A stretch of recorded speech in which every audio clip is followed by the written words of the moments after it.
I always think of it as like trying to jam particles into like a wall or something big. You won't get many that truly fit, so most of your pigment will actually go down the drain when you try and apply that. But what sticks tends to be quite powerful as a colorant. They're not the most powerful colorants, so you do need to actually use a lot in the formulation, but they tend to be very benign materials like iron oxide. So they're actually going to not do an awful lot of harm to the environment or to you. Um, so in many ways they have that, they are good from that effect, that aspect, but they're it's a bit wasteful in terms of colorant being applied. Okay, we'll go on to the next slide and just talk through that. You can typically apply temporary hair dyes through a number of options. Sprays are actually quite good. Now, when you apply spray, typically you're putting in a lot of butane into your formulation, and so you end up with a formula which favors an organic molecule, because you'll solubilize it usually in the butane, and that will mean that you're limited in the choices of molecules that you can put in there. They have to be able to withstand being in a solvent, and they have to be able to solubilize in there. If you put in a pigment, the chances are that you will actually block the nozzle of your spray. So there's limitations with sprays. You can't really put the iron oxides into those unless you really do a lot of work on your formulation. It can be done, but it's very hard, and I probably wouldn't recommend it, because the chances are you will block the nozzle and have unhappy consumers. So that really means you're stuck with dyes, and the difference between a dye and a pigment is a dye dissolves, a pigment doesn't. Mousses, they're actually quite a good choice for these. It's a good way of actually getting a degree of control in your consumer's hand. The downside is you're really recommending somebody wear gloves, but you're also aerating that material. So your choice of how you aerate that can be a little bit, how do we do that in terms of the chemistry? What do we put in there?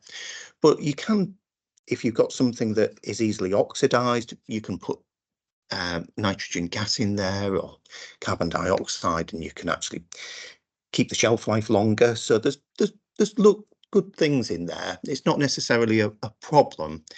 And gels and creams, I would probably say those are probably the easier to actually formulate and to create. What you're trying to do with those is really create a viscosity, as much as anything else, just so that you can actually give the pigment time to actually transfer and to actually work that in. Because if it's a very runny material, it will just pour off your hair down the drain, and that's no use to anyone. You've actually got to work that in and try and get that to stick. The advantage with the gels is quite often the polymer that's used, if you're thinking of something like carbomer, which is like a polyacetate. So you've got lots of acetate groups, C, double O, H, and when you actually make that alkaline, you actually convert that to just the acetate group, and it's interacting with sodium. So you've actually got an anionic polymer there that you can actually, that when that goes onto the hair, that long polymer should sort of wrap around the hair, stick, and then your colorant molecules can stick to that polymer. So that's kind of how that's going to work. That's quite a nice method. All those are pretty safe.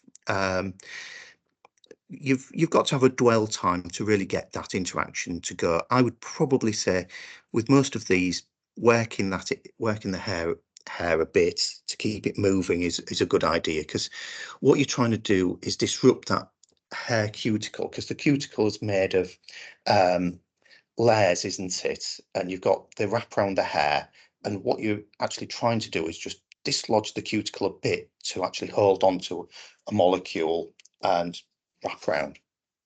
There's another the other thing you can do is take advantage of hair itself having amino acids in there, and you've got this group of amino acids that actually have an anionic charge, or you can have a cationic charge if you so desire, and you can actually then attract your dye to those particular amino acids. So there's quite a number of ways you can get your charged molecule to interact with hair itself. So you've got an additional polymer, use of the negative charges on amino acids in the hair structure itself, and you've also got small pores in the hair that you can actually take advantage of.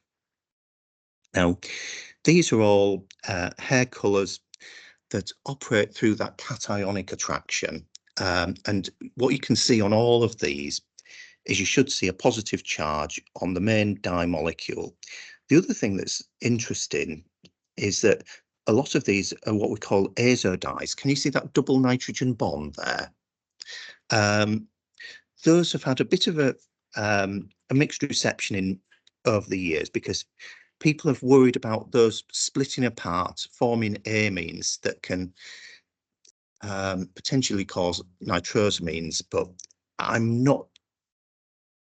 The jury seems to have come back to, yeah, they seem to be relatively safe. I'm not seeing something that is saying these are dreadful anymore, because there was a lot of question marks over those. About 20 years ago, I was seeing a lot of question marks over these. It's this nitrogen bond. It's this double nitrogen bond here. So sorry, well, I've got the mouse over, which probably isn't helping. So if I just sort of highlight these here, so you've got this here, and this here, and this here. Okay, these are diazo bonds, and you get a lot of dyes that are made with diazo bonds. It's a very easy chemical process, and what you can do is you can create one source molecule and then add on lots of different parts to it to create a range of different colours. So it's quite a sort of nice system that got developed by dyes in the sort of early 20th century. And it works very, very nicely. It produces some really vivid, bright colours, really nice colours. The worry was about in the 1990s that these could break down and you'd have an amine group being left, and that can react with sodium nitrite, and because it's made with sodium nitrite, and you can get what's known as a nitrosamine. So you've got one, the breakdown, and two, the nitrosamine formation, which, thinking about it, you can get actually during the process of making these. So nitrosamines have been associated with cancer. You particularly find them in meats. If you sort of see your salami, your chorizo meats, those have got sodium nitrite in, and there's a worry about that sodium nitrite, not nitrate, nitrite, causing cancer. But basically it's there to stop people catching botulism, because every so often with any dried meat product or meat product, you've got the risk of botulism, which is the most toxic poison ever created. So it's kind of like, which in terms of public safety, how do you balance that out? And it's always with these things, it's, you know, we know perfectly well that's a carcinogen, but it's probably a good thing it doesn't kill hundreds of people when a bad meat product goes out. Yeah, sorry, that was an aside that I should have, I got lost down. But it's an interesting argument that went around these in the 1990s, but at the moment, it seems to be nobody seems to be pushing that as a worry again. But these things come round, and what companies tend to do when they have these fears is they will pull them out of the market for marketing names. And what they can do is try and destroy another company's consumer base by saying, "Oh, have you heard about these properties?" And, "Oh, we don't happen to have that particular problem." The fact is they'll have a whole set of problems of their own, but it's um, it's a fairly normal thing that companies will do this to try and um, change the market position. Okay, let's have a look at what we've got on here. Yeah, particularly with pigments, it's that size of the pigment that is a big factor in how you can get that onto the hair. The iron oxides and ultramarines and many of those are actually tend to be sold as large pigment particles, usually in the order of micron. You can get um, material which is submicron. You then come into a danger of the nano area, and there is a big anti-push against nano materials, and nano would probably work very nicely on hair dyes. But there is again a safety concern around nanomaterials in general. So you're probably getting less good hair dye than you could do because of those safety concerns. But that's all an interesting world. They don't the pigments that you use, they don't actually penetrate the hair um, at all deeply. It's very much a surface phenomenon. Um, and depending upon the size of the pigment that you use, it's going to depend upon the opacity. That's how easy you can actually see through the hair, and you actually either scatter the light or you actually absorb it. And that absorption, we'll talk about the opacity. So you can actually change that, and changing that can actually change the way the hair looks, because what you'll be finding is you getting either scattered light coming off the hair, or you're getting it absorbed into the hair, and then you're getting the light that isn't absorbed being scattered out, and so you can get some interesting effects in terms of what they call, the sheen of the hair and the way that looks. Um, but that will vary from the light source to light source as well. So that's another interesting phenomenon. But those are all things that pigments can do that dyes don't do so much. So you, the claims that you can make on a hair dye will really vary according to what you're putting in there. Is it a pigment? Is it a dye? How does that interact with light? What size is the pigment particle? So there's actually quite a lot of scope to make quite a lot of different claims in there around this. Right. Like I said, they wash out very, very easily, and they are very, very weak bonds of adhesion. The colorant range isn't terrific. The one thing that you can get is some nice colorant effects with them. And if I was to sort of take a bet as to where I would take the temporary hair dye market, I would say probably into effect pigments and special effect pigments. Um, so I noticed recently that the patent has run out on L'Oreal's photochromic um, hair dye. So you could have a dye that changes colour when you walk outside. So that's quite a nice, interesting effect. You've got a lot of the micas, which actually have this lovely pearlescent effect, so you can get a different sort of look on the hair when you put that on. Again, these will all come out very quickly, so they're not permanent choices. You've also got, and I haven't seen it, but you've also got Thermochromic, so your hair changes colour when depending upon the temperature of the room. So you could have the hair one colour when you're going outside. It would be very, very nice for winter sports and winters especially. But once you're in the room, chances are at 20 degrees C, it's going to be one particular colour. And you probably find the hair on the top of your head would end up being a different colour to the hair, which would be longer hair strands that would be on your shoulders. So those are all interesting things that you can do with actually the temporary hair dyes. Just sound far more interesting to me than anything else. um, yeah, like I said, we've got the iron oxides.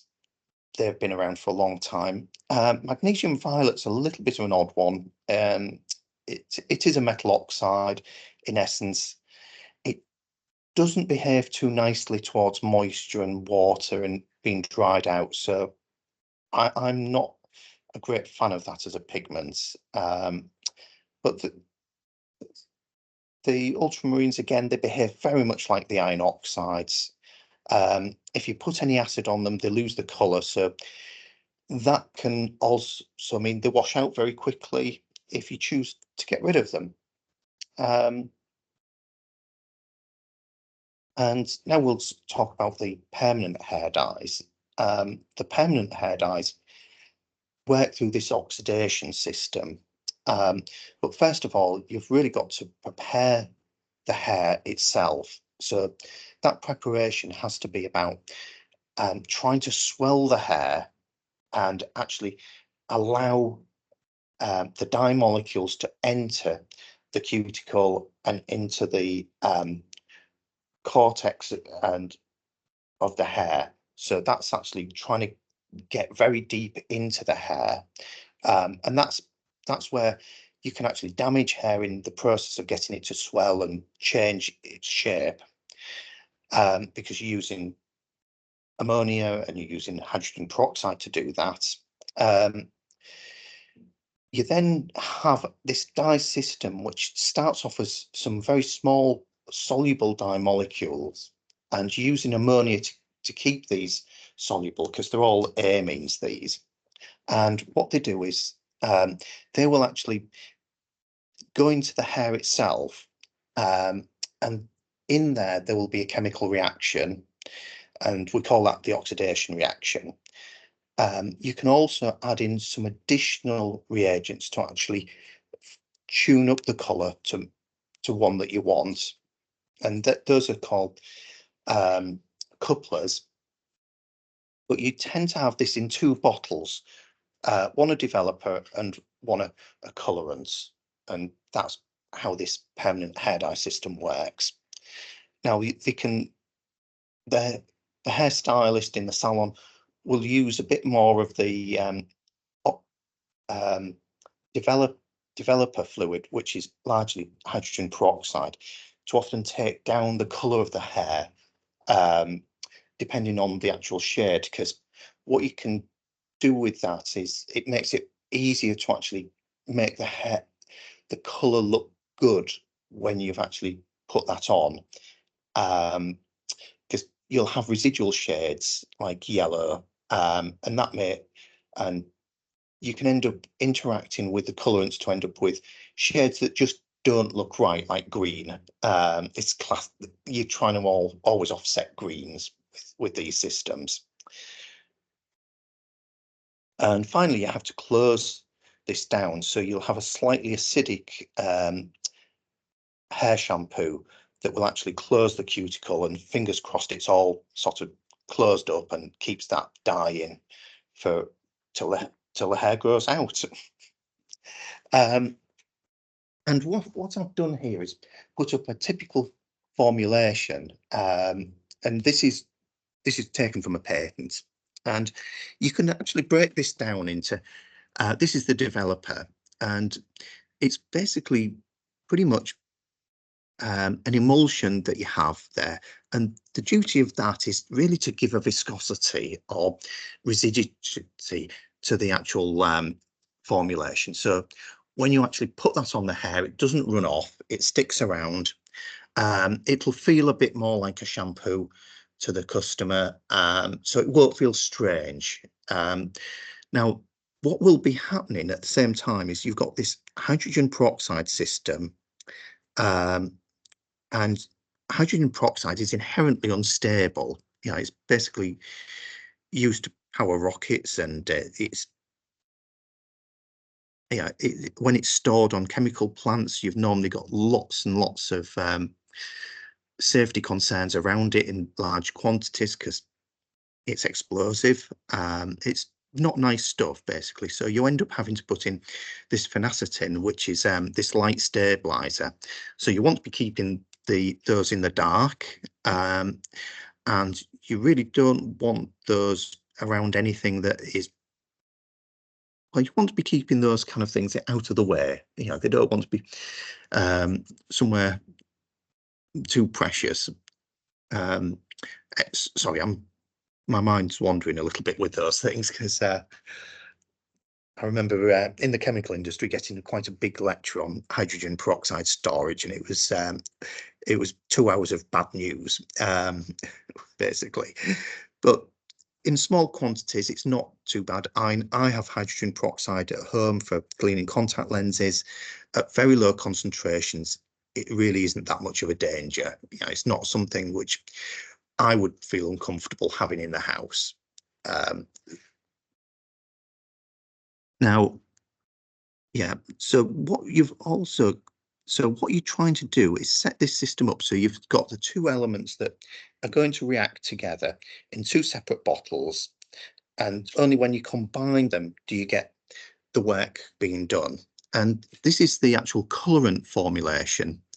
And what I've tried to do is actually show the colorants that are concerned here in the sort of paraminophenol, the metaminophenol and resorcinol.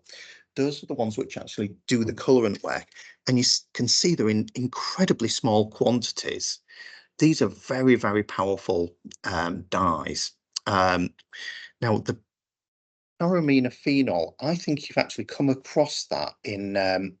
Did you make paracetamol in the stage one? Yeah.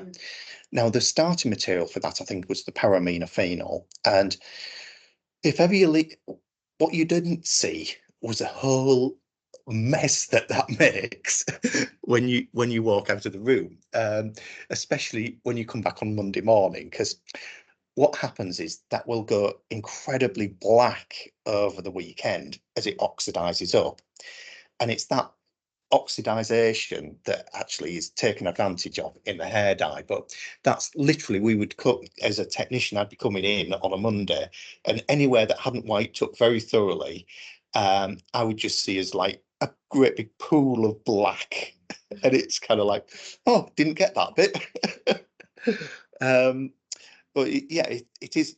And the thing was, you could do quite a thorough job of what you thought was cleaning up, and if you just left the thinnest amount on the desk, you'd find you know, you've got a dirty great mark there, and you're thinking, yeah. um, so that was quite a lesson for me, to be honest. But translating that to hair, it's no wonder it's in there in incredibly small amounts, because if it was there in much bigger amounts, I think it would just overpower stuff. Um, so that's sort of trying to give you a sense of what's going on. Now, what we have with these permanent hair dyes, we have what's known as an oxidation reaction. And what I'm trying to show here is you've got this effect where the hydrogen peroxide is able to um, is able to take electrons from the hair dye component itself, and then that breaks down um, the ammonia that might be already present, or an ammonium ion, and breaks that down into ammonia gas. So when you're actually smelling a bit of ammonia when you're getting a permanent hair dye, that kind of proves the hair dye is actually doing its business and working. But it's that ability to take electrons there is the oxidation system. So we've got the because we go to that, you've probably seen this at GCSE, oxidation being the addition of oxygen, the removal of hydrogen, the process of electron loss. So what's happening is the hair dye itself will be losing electrons, so the hydrogen peroxide is gaining them and going to these negative ions because this is under an alkaline condition. Okay, so this is the reaction scheme. That you don't have to remember this. Please don't remember this. It's just really there to sort of give you an understanding of what these systems are doing. And this is literally that story of how you ended up with those dark marks in the lab on a Monday morning, where the oxidation has occurred. And what you're doing is joining together one small molecule to form this chain of four benzene 4-phenyl rings, and that's actually quite insoluble. So what you're doing is putting into the hair something that's soluble to create something that's insoluble in the hair, and so that's why it doesn't come out. So it's quite clever in the way it works. And you're using the hydrogen peroxide as a way of taking electrons out of the hair dye molecule to get it to polymerize, to get it to join up to form this larger insoluble molecule. I think that would be the key takeaway of how these systems actually work. You're using that oxidation reaction to form a larger molecule from small molecules, and that larger molecule is insoluble. That's quite a nice reaction scheme. Like I said, I would never expect you to remember that. It's more about, this is what the story. This is more of a generic oxidation scheme. And the phenylene diamines, these are the ones which you will pretty much find these in most permanent hair dyes. And what you're getting is, again, this oxidation scheme occurring where you're joining the small molecules up to form a larger molecule. And there's probably not been tremendous amounts of research on what these larger molecules are. That there is some, but research tends to go in cycles where you get every sort of 20 to 30 years, people start taking an interest in it again. And a lot of the work seems to be quite old on this. So there's actually quite a bit of scope to do more work on this. And if that happens, what you'll find is there will be a marketing battle against saying, around claims saying this is better than this. So it's something which academic chemistry could do quite a lot with, and we could probably make a final year project out of that quite nicely. For if anyone's interested, I think that could be quite have quite a big effect on the industry. Actually, that's sorry, again, my mind's wandering there from actually teaching, but it's definitely very interesting. The other thing that I really wanted to draw everybody's attention to was just the range of colorants or colors that you can attain through having what we call these couplers that are in there. Now, if we go back to here, can you see how you've got one molecule? It's more than one molecule that's joining together there. And what you're doing is substituting, say, this molecule here, okay, for one of these couplers. And so that will change that final molecule that has the colour here subtly enough to actually give you a different shade. And to some extent, that's been really ascertained really by trial and error. There might be, again, quite a bit of scope for doing some research around just what's happening there, what molecules are actually causing the coloration. and to what extent. And that could again sort of feed into marketing quite easily. There's a lot of ways in which you could make claims around that. So I think there's scope for a lot of things to happen there. There is, of course, always the worry about the health risks with permanent hair dyes. And the phenylene diamines, when I looked into this many, many years ago, a lot of the problems had arisen, or the worries had arisen from, well, actually, I was working in Huddersfield, and there was basically an awful lot of bladder cancer around Huddersfield where we were producing these. So that was one concern. The other concern was Keystone Aniline in Chicago, again, had a lot of issues around bladder cancer. So there was just worries around that. And for many years, the Huddersfield became a centre for bladder cancer, and they had a lot of expertise within the health service for dealing with that. And we were all tested for that on a regular basis. So there is a worry around that, to be quite honest. We've then got, in terms of, we've got this mutanicity, but we've also got this skin sensitization worry. Now, in terms of regulations, that you say 6% in a hair dye, from what I've seen, 6% would be so overpowering. And with a lot of these, you would just look unnaturally dark or black. It would be sort of like your hair would be like almost that Ventura black, where you look as though you're sort of staring into an abyss of a black hole kind of thing. With that kind of loading, is absolutely enormous. But where at the moment there seems to be a lot of interest seems to be around skin sensitization. Now, a lot of salons will sort of ask you to do a skin test beforehand, just to make sure you're not, that's not going to be a problem. Again, sometimes that takes up to 14 days to actually have a reaction. So that is another concern around these permanent hair dyes. The other issue is people who've had tattoos, and tattoos have become more common. In particular, henna tattoos seem to be causing a problem.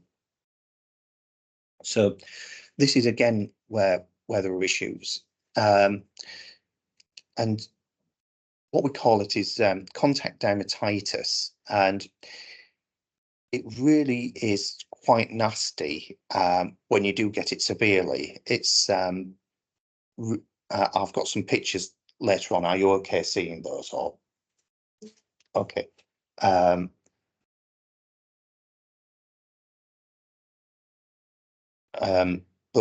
the key factor in this seems to be henna tattoos that cause it, or seem to make you more susceptible to these. In terms of the general population, I think the risk factor is actually very low. I've actually listed that out. But the NHS, I mean, I took these points from the NHS website about this because it is a reasonable concern. What you see with allergic dermatitis is the skin becomes almost more less tightly packed on the surface, and so you get a lot of water liquid leaking through, and that's really the key problem. You've disrupted the skin, so it's more susceptible to infection, and it's basically often weeping. It'll look red and inflamed. It's just not a happy story. And what you have in skin that sort of is behind all this is what we call the Langerhans cells. Are you okay there, or can you hear me okay? Yeah. Okay, right. Shall we just shut the windows for now? Because it'll get warm in here very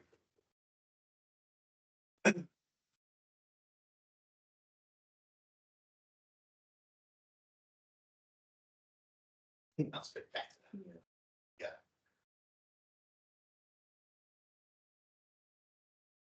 I mean, it was noisy before, but once they start going outside the window, you kind of like, yeah, I think it's time to think about it. Okay, right. Langerhans cells. What they do is they capture foreign substances and they will then break them down and present them on the surface um, for T cells to actually interact with. And that goes into this immune reaction.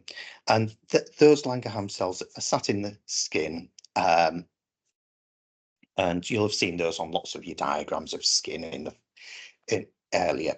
So they're there to really sort of pick up on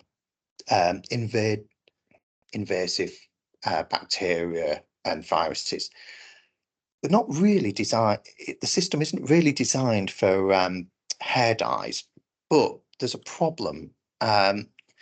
If we go back to, well, let's just look at this, for instance. There's plenty of scope for these molecules to react with amino acids. If you think that you've got amine groups there, and those amino acids have amines on, and that's how they actually form the long chain. And what can happen is that that can actually tag on to a protein. Because if we go back to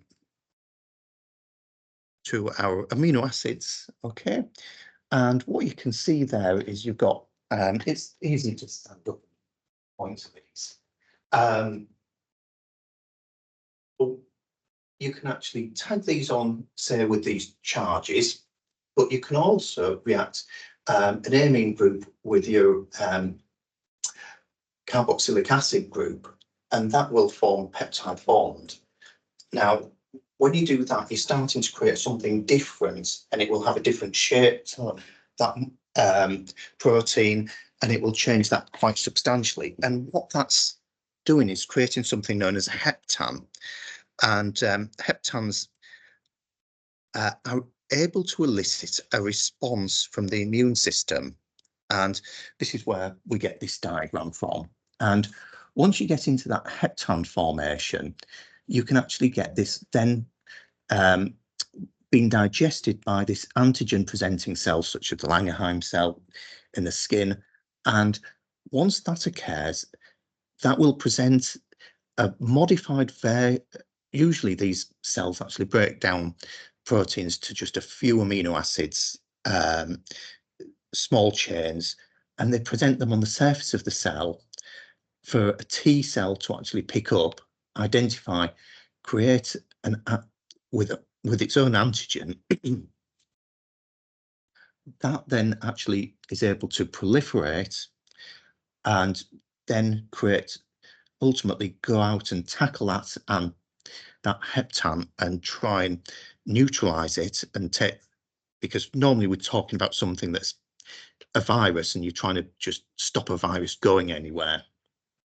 But in this case, we're looking at a hair dye molecule that is switching on this immune response, and that immune response isn't really, it can be quite unpleasant, is really the problem we're getting to here.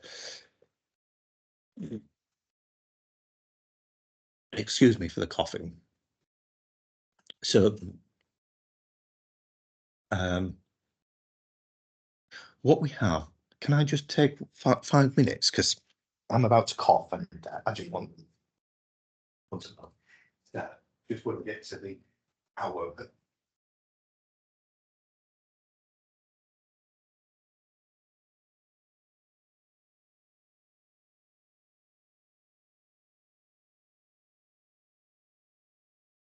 No apologies for that.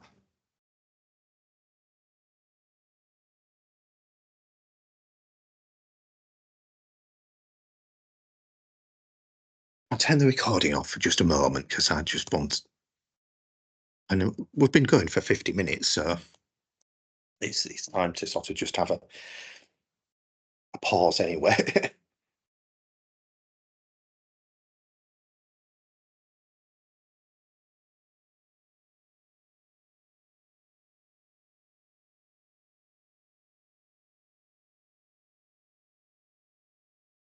Do you want?